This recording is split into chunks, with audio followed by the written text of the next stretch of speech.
Hi, my name is Justin Bengry, and I'm one of the editors of Notch's Remarks on the History of Sexuality. And as part of our ongoing series of author interviews, I'm really delighted today to be joined by Katherine Harvey, who's also a co-editor at Notch's. Welcome, Katherine. Hello. This is great fun because, of course, we don't always get to speak to our own colleagues at the blog about their own work. And in fact, I wish we could feature each other's work a lot more. So this is really an exciting opportunity to chat with you and to chat about your book. Yeah, I've done lots of interviews, but I've never been on this end. So. Exactly. Yeah, exactly. It's time that we well, you've written for the blog for years and years, so it's time that we featured you a bit more assertively. So I'll just start by way of quick introduction. Aside from being one of the editors of Notch's, going back, gosh, 6 years, you've been there nearly an author since the beginning and an editor nearly as long. So aside from working with us at Notch's, Katherine Harvey is also a research fellow at Birkbeck, University of London, and the author of Episcopal Appointments in England, circa 1214 to 1344. And you've written on medieval histories of sexuality and gender at Notch's and elsewhere. Gosh, for quite a while, you've been your pen has gone in many directions. It has too many, some might say, but yeah. Well, let's just dive right into your book. I mean, first of all, it's a great cover. Like this, I was actually just looking at, was doing some searches and doing a little bit of background research on the book, and a lot of people are saying, I need to buy this book, if nothing for no other reason than the cover, because it's just so engaging and looks really good. And obviously the content is going to be even more satisfying than that. But well done, you, and well done, Reaction, for putting together such an aesthetically pleasing and lovely book. Yeah, they've done it really nicely. I'm really pleased with it. So first of all, can you just give us like what in basic terms, what's the book about? What are people going to be really interested in your book, Katherine? So basically, it's about sex in the Middle Ages, quite sort of broadly construed, so that I hope that sort of any questions you might have about what sex was like in the medieval period are answered in that book. So it ranges right the way through. From it starts off with sort of ideas about sexuality from medical and religious perspectives. It talks about sort of sex in marriage and reproduction. And then I suppose there's a big section on all those sort of deviations from that norm. So there's same-sex attraction, there's the clergy who were supposed to be celibate, there's all the sorts of things you could do wrong, things like adultery and incest and fornication. There's stuff about prostitution, there's a chapter on that, there's a chapter about sexual violence, and then the whole thing wraps up with sort of sex in culture, so about literature and art and popular culture. So yeah, it's quite wide-ranging, and really what I tried to do was to focus on ordinary people. I didn't want to write a book all about sort of, was Richard the First gay and all those sorts of questions that have been almost done to death. I wanted to try and get what was life like for people like you and me, I suppose. And how did you navigate the issue of even just the very concept of sexuality being, and our modern understandings of sexuality, and working with that in the pre-modern past?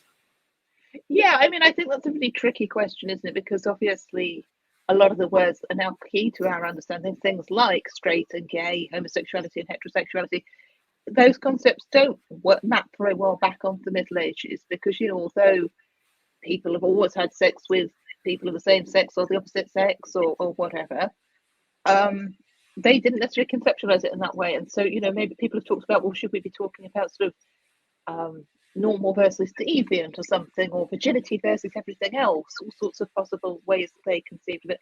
And so actually, yeah, through the book, I tried not to use too much modern terminology and to try and take the Middle Ages on its own terms. And so to sort of to show the whole sort of complicated reality of it, but not to force it into the boxes that we now put ourselves in. I don't know whether that's what I hoped it works. Well, I think being conscious of those issues alone immediately puts you on obviously a really good path to exploring how these issues are relevant to people in the past and how their understandings differ from our own. And of course, I guess there's that fascinating gray area of what's interesting and useful because of similarities and resonances with the present, but also the radical differences between us and the people in the past. Yeah, and I mean, I think one of the things that very much I hope does come across in this book is, that some people very much want to look back onto the past and go, well, in the past everybody was normal and they all got married and had lots of children, and one of the things that I hope comes across in that book that that isn't true. That obviously lots of people have always done that, but I say there was this whole group of people in the clergy who weren't supposed to be having sex at all. But there were lots and lots of people who were attracted to people they weren't supposed to be, whether that was somebody else's husband or whether that was, somebody of the same sex or whatever. That there were people with complicated gender identities. In the chapter in prostitution, I look at the cases of John Eleanor Rickner and an Italian case, Rolandina Ronchea. And again, I try not to put those people into modern boxes, but they certainly show that, sort of people who don't conform to the norm, shall we say, have very much always been there. Mm-hmm. Absolutely. And the Rickner case, I know and teach, and I'm going to look forward to reading that more closely. Yeah, and I'd say it was really important to me that the book that I should look at sort of all sorts of experiences and really show I think above all what I wanted to show was that actually, medieval people's lives was complicated as ours are. Mm-hmm. You mentioned the clergy in one of your answers already in your discussion already, and I'm curious how you came to the fires of lust from episcopal appointments. What's the what's the transition to between projects, or how did you come to be working on this topic? Yeah, it's probably not an obvious route. It was sort of a mistake, actually, because after I did the episcopal appointments, I was working on a project about bishops and sort of their health. And I kept coming across these cases of bishops who were supposed to have died of celibacy. And at that point, I was very much an ecclesiastical historian, didn't much know about the medical theory, and thought, well, you can't die of celibacy, that's ridiculous. But obviously then I started delving into it and found that, within this context of medieval medical theory, that made sense. And then I got into sexual health more broadly, and then it sort of, spiraled from there. And the next thing I knew, rather than writing the book I was supposed to be writing about bishops, I was writing this one. And so it was sort of a mistake. But I guess it grew out of, I've always been interested in sort of ordinary people and their lives, and in things like, two of my undergrad modules were on medieval medicine and early modern gender. So in a way, maybe the episcopal appointments were the aberration, actually, and this was what I was meant to do. Actually, I quite like the sound of that not working on the history of sexuality is the aberration, and exactly, you found your way home. Yeah. Given that the book is very clearly about histories of sexuality and histories of gender, what other areas would you say are highlighted in the book? What other themes really come out of it quite strongly?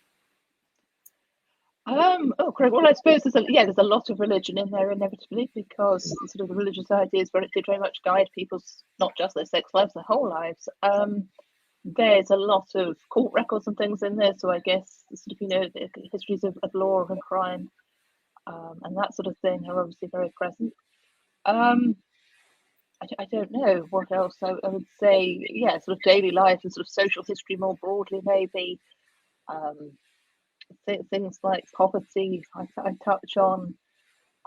Lots of medical history, again, because that's another set of ideas very much governing this. And I suppose, one of the things that appealed to me about this actually was that sort of mismatch between the religious ideas and the medical ideas, at least on a superficial level. When you look at it in depth, it's a bit more complicated, but on a superficial level, you've got the church going, well, virginity is the ideal, and sex is sin, and lust is terrible. And on the other hand, you've got a set of medical ideas that go, well, actually, sex is part of a healthy lifestyle, and you should be having sex within reason, in moderation. And I suppose that sort of mismatch of ideas was one of the things that initially drew me in, was trying to work out how they worked out those two apparently incompatible sets of ideas in real life.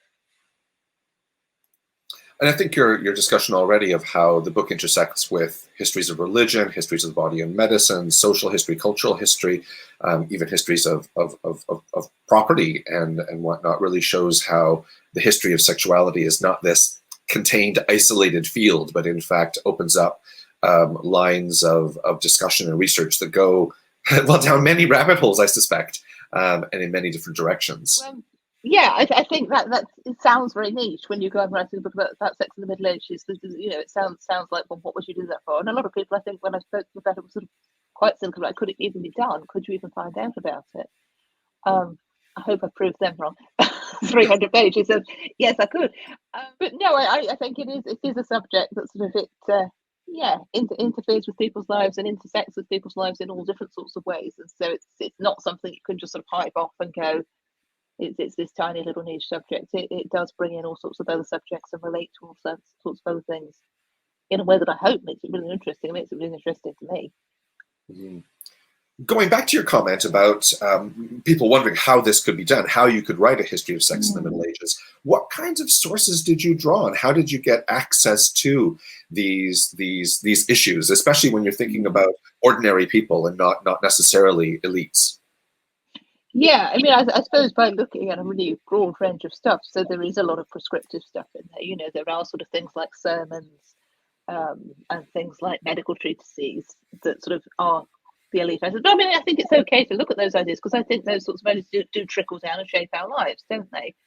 But then I guess, you know, supplemented by, court records. So when ordinary people end up in courts for things like, you know, trying to get an annulment on the ground of an impotence or, you know, in rape cases or whatever.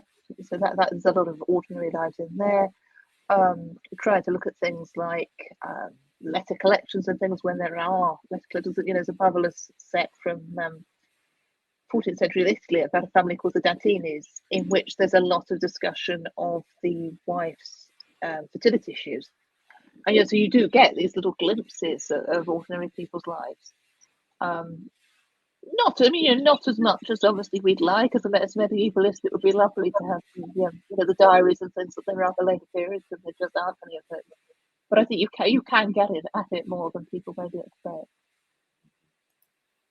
No, and of course, I mean, the difference between what we have access to as modernists like myself and pre-modernists like yourself just really influences the stories that we can tell. And I'm always in awe of the work that medievalists do with what to me feels like so few sources. I mean, in fact, there's always more than what I realize, since that's not my area of specialization. But I sometimes feel overwhelmed by the number of sources as a modernist, that it's more about deciding what to, like, all the things to push aside and to cast aside and not use, because there's an overabundance of sources in many cases, even in the history of sexuality. But it's interesting to hear the practice and method used by other scholars.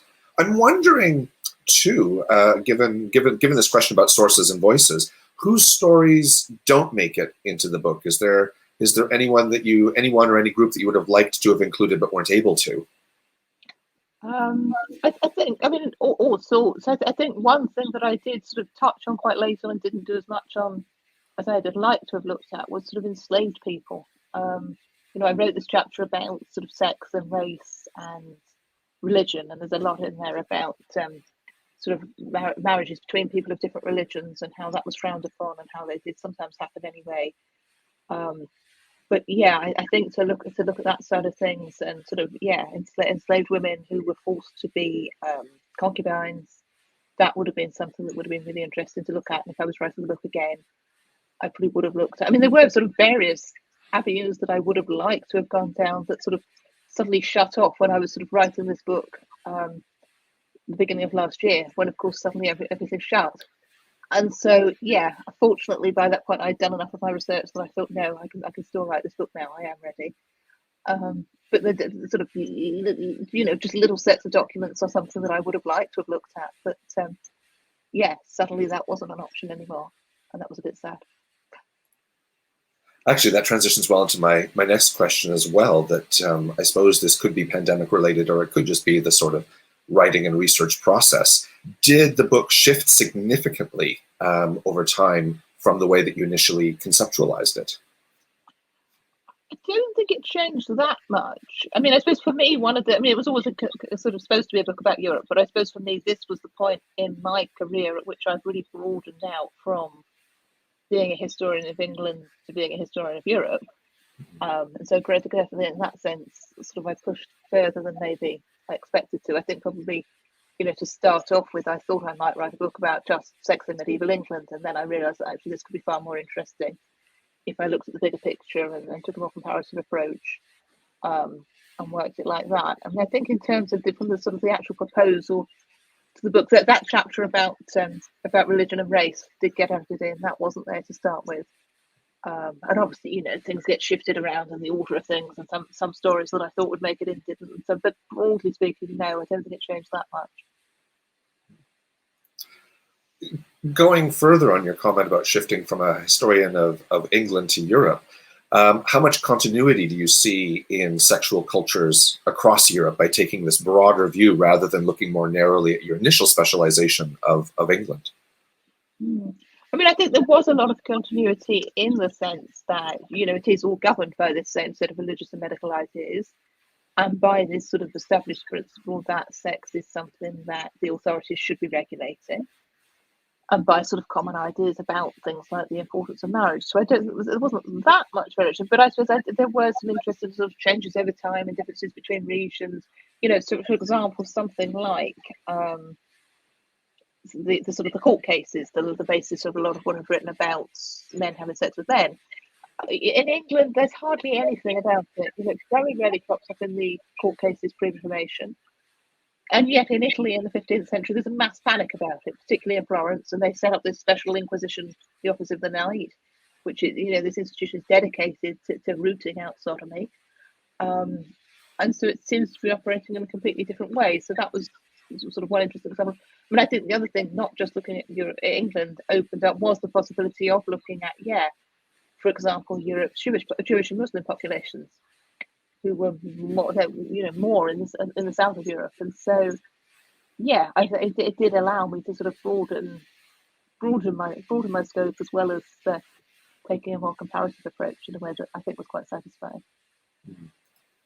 Actually, your reference now to Florence reminds me, of course, of Michael Rocky's work on the Office of the Knight in Florence, and I suppose it brings me to my next question. Actually, I wonder how you would see your book most effectively used in teaching. Are there books, are there articles, are there materials, other scholars that you would assign this with, or like to see it assigned with, either because they build together really well, or might be in conflict with each other?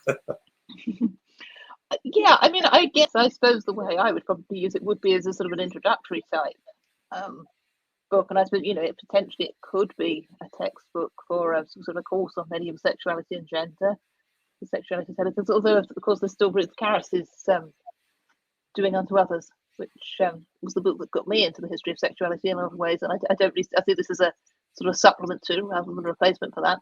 And I know she's doing a new edition of that at the moment, so I should be very interested to see what that covers.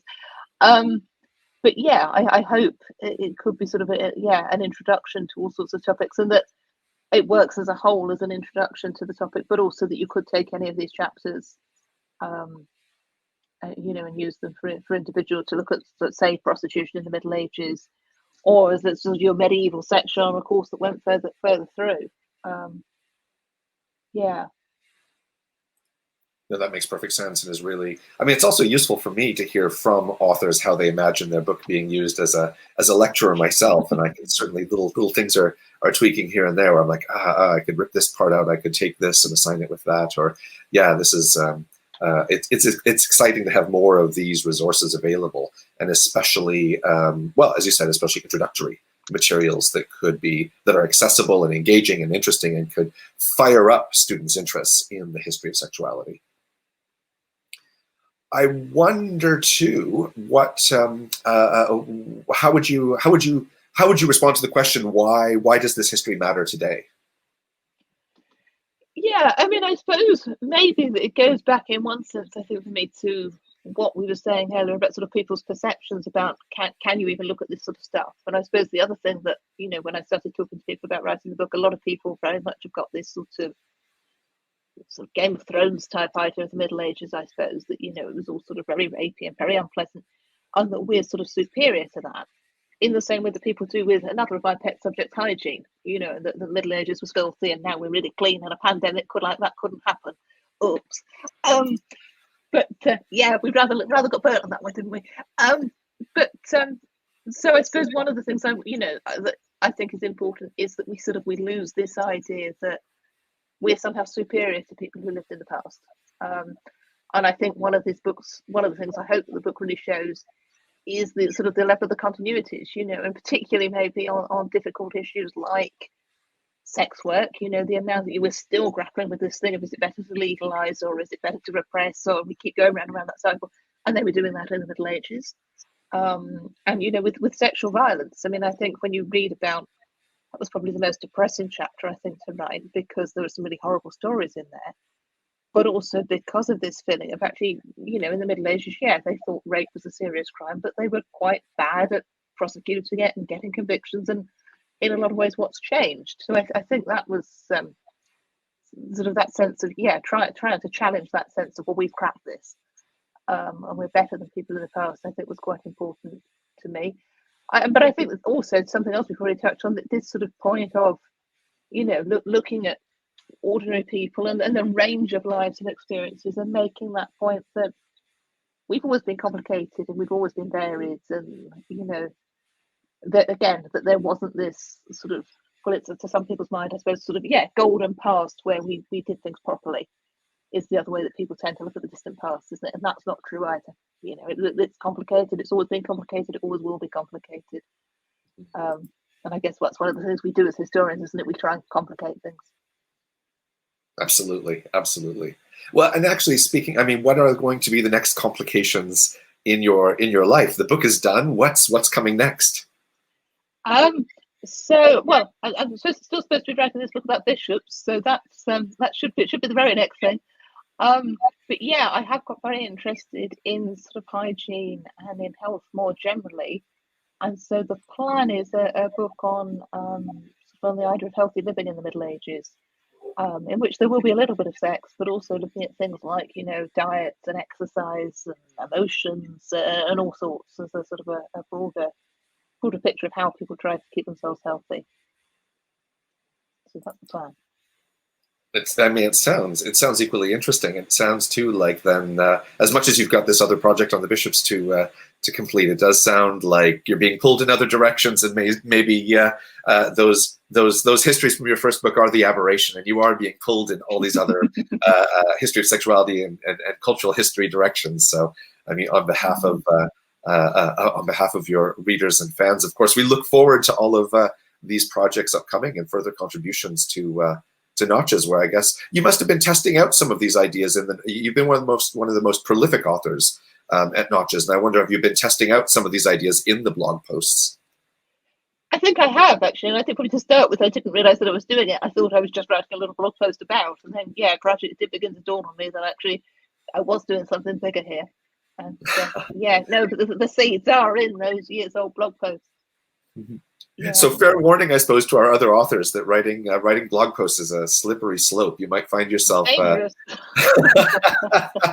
We're converting people to the history of sexuality one author at a time if they're not already in the fold. Yeah, I could still have been writing about medieval bishops if it wasn't for Notches.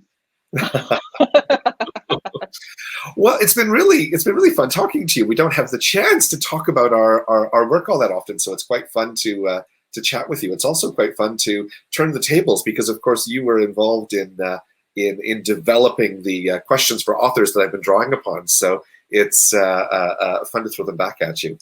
Yeah, now I know what it's like on the other end.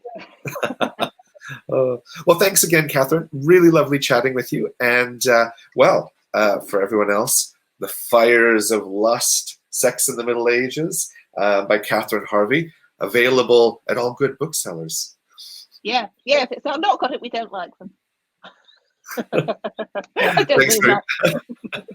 Thanks very much, Katherine. Take care. Thanks.